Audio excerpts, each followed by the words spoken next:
A graça e paz, povo de Deus. Eu sou a Daiane Moura Ruela. Meu RA é 19-10-7120-5. Eu estudo no polo da cidade de Paracambi.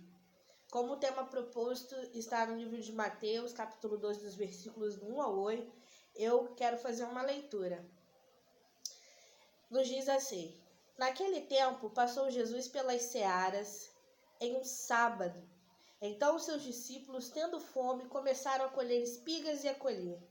E os fariseus, vendo isso, disseram-lhe: Eis que os seus discípulos fazem o que não é lícito fazer no sábado. Ele, porém, lhes disse: Não tendes lido o que fez Davi quando teve fome? Ele e os que com ele estavam? Como entrou na casa de Deus e comeu os pães da proposição, que não lhe era lícito comer, nem aos que com ele estavam, mas só aos sacerdotes? Ou não tendes lido na lei que aos sábados os sacerdotes no templo violam sábados e ficam sem culpa? Pois eu vos digo que está aqui quem é maior do que o templo. Mas se vós soubesseis o que significa misericórdia quero e não sacrifício, não condenaríeis os inocentes. Porque o Filho do Homem até do sábado é o Senhor. Glória a Deus, aleluia. O Evangelho de Mateus apresenta Jesus como o Messias, como aquele que veio para cumprir tudo o que foi dito no Antigo Testamento. Prova disso é que o livro de Mateus, o Evangelho de São Mateus, faz várias citações do Antigo Testamento no intuito de provar que Jesus, o Messias, é aquele que desde a antiguidade vem sendo falado, profetizado. Ele apresenta Jesus. É claro que o Evangelho de Mateus foi escrito para toda a humanidade, mas em especial para os judeus, para o povo judeu. Os judeus precisavam conhecer, saber quem era Jesus, entender, compartilhar, pregar sobre Jesus. E esse livro foi endereçado ao povo judeu. O Evangelho de Mateus apresenta Jesus desde antes de Jesus nascer.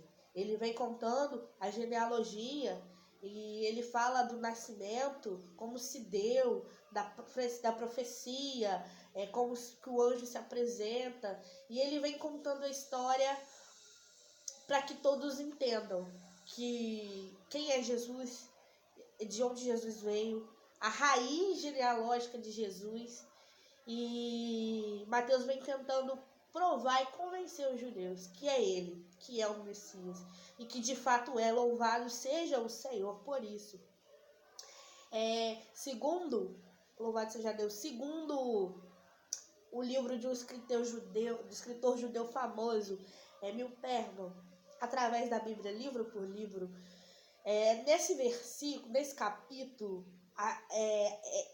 apresenta-se a grande oposição dos fariseus ao ministério de Jesus, à pessoa de Jesus. Tudo eles questionavam, tudo eles falavam, tudo eles discordavam, tudo eles tentavam provar que Jesus estava errado e faziam isso usando partes da lei, pedaços da lei, porque eles eram bons conhecedores da lei, ou bons leitores da lei, mas não entendiam de fato quem estava ali diante deles. Não conseguiam enxergar, não conseguiam enxergar quem estava diante deles. E Jesus não discute, Jesus não tenta ficar provando quem ele é, mas Jesus vem explicando o reino, Jesus vem explicando o propósito, Jesus vem dizendo que muitas coisas os fariseus guardavam, os fariseus colocavam o costume, a cultura acima da piedade. E nesse capítulo, Jesus é muito glorificado porque seus discípulos sentem fome. E a Bíblia é bem clara, Mateus é bem claro em colocar num sábado, para todo mundo saber qual dia que era e o porquê dessa oposição.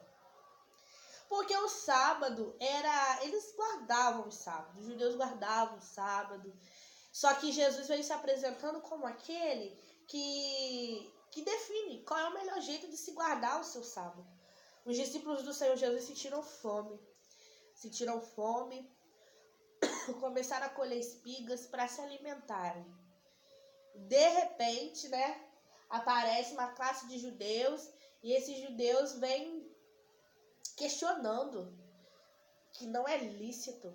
Mas Jesus não pode trabalhar no sábado, fazer qualquer atividade aos dias de sábado. Não é lícito fazer isso. Seus discípulos não conhecem a lei. E aí Jesus vai dizer que... Peraí. Aí, como eu disse, vai citar o Antigo Testamento. Peraí. Vocês não viram o que fez o rei Davi? Era um dia de sábado, comendo pão da proposição, que não era lícito, mas ele teve fome. Jesus não estava querendo dizer que você pode quebrar princípios, não era isso. Jesus estava querendo dizer que a gente tinha que infligir a lei, não era isso. Só que Jesus tinha um coração piedoso. A vida está acima da lei. Os discípulos padeciam de fome. Jesus sabia como se deu seu ministério, como que era árduo, pesado, como que os discípulos o seguiam fielmente. E chega no momento que a carne se enfraquece, precisa se alimentar, e os discípulos vão procurar comida. Os fariseus, como bons entendedores, guardavam muitas coisas, decoravam muitas coisas. Mas quando era dentro da casinha deles, quando era algo com eles, não importava o que a lei dizia. Se os fariseus sentissem muita fome e não tivesse quem os alimentasse, eles iriam sim colher. E era isso que Jesus estava querendo fazer com que eles enxergassem. Aqui no versículo 7, Jesus vai falar: mas se vocês soubessem o que significa. Jesus estava diante deles com aquele que é maior do que a lei. A vida de Jesus e a vinda dele está acima de toda a Constituição. E Jesus queria que eles entendessem que naquele ato de permitir com que os discípulos colhessem para comer, Jesus estava sendo misericordioso, piedoso, para com a necessidade dos seus seguidores. Jesus queria que todos entendessem que ele queria misericórdia, que não era preciso sacrifício. Às vezes a gente sacrifica tanto na nossa vida, né? Às vezes a gente fica ali, pega a Bíblia como algo que tem que decorar, como algo que tem que olhar para o irmão e o irmão tem que estar enquadrado, e a gente fica julgando, e a gente fica perseguindo, e a gente fica expondo a vida das pessoas, mas a gente não entende que é misericórdia que Deus quer. Quem não usa de misericórdia não pode ter ou receber a misericórdia do Senhor. E Jesus veio trazendo essa lição. Eu quero misericórdia. Não é preciso sacrifício. Jesus se apresenta como aquele que quer a prática da bondade, como no livro do Milperman diz, através da Bíblia, livro por livro. Ele quer a prática da bondade e não o peso do julgamento.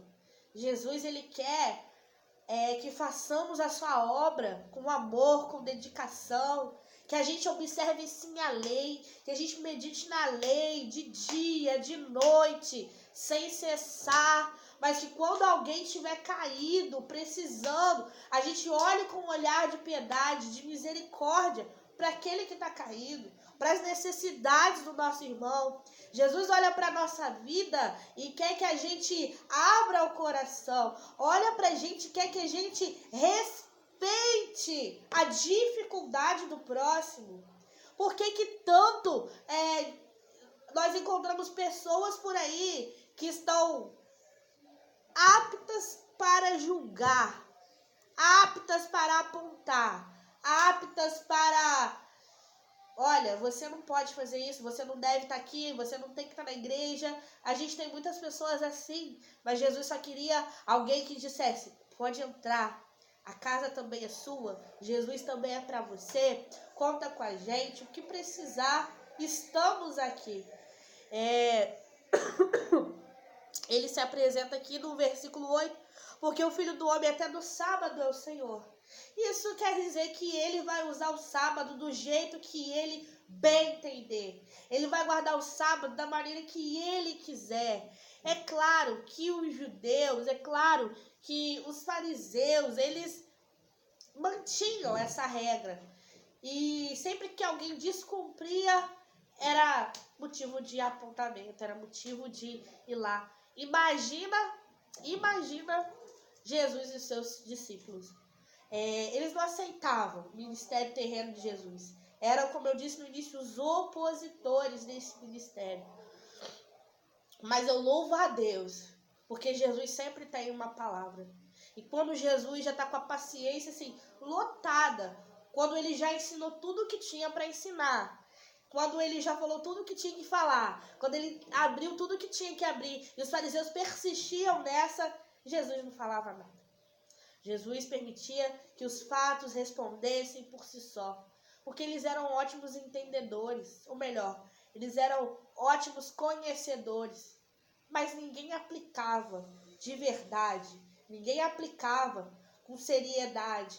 Quando vinha um irmão caído, quando vinha alguém padecendo, Jesus sempre vai ter esses encontros polêmicos para os fariseus, para os escribas, polêmicos para os opositores, não para Jesus. Jesus, ele foi, e sempre será o mesmo, a mesma pessoa, a mesma essência, a mesma luz, o mesmo Senhor, o mesmo dono. E aqui ele se apresenta também como o Messias, o Salvador, aquele que veio nos redimir, aquele que veio nos curar, aquele que veio nos salvar, nos libertar do jugo da lei. Jesus é maravilhoso, Jesus é tremendo, Jesus é especial, Jesus é aquela pessoa que todo mundo tem que querer estar perto, não só perto, querer que Jesus faça parte da tua vida, porque de fato ele vai transformar. Quem, tendo fome, o pai não vai lhe dar o pão. Quem tendo fome, a mãe não vai dar o pão. Jesus não está excluindo, Jesus não está descumprindo nada. Ele está dizendo que ele é o dono de tudo. Ele é o dono de todas as letras, de todas as leis, todos os mandamentos. Ele era o principal, o principal interessado em organizar o teu povo. Por isso, as leis, por isso, Deus quer organizar o teu povo. E as pessoas não entendem isso. Levam à risca, levam ao pé da letra. Porque não basta só a gente conhecer, a gente saber, a gente decorar versículo por versículo.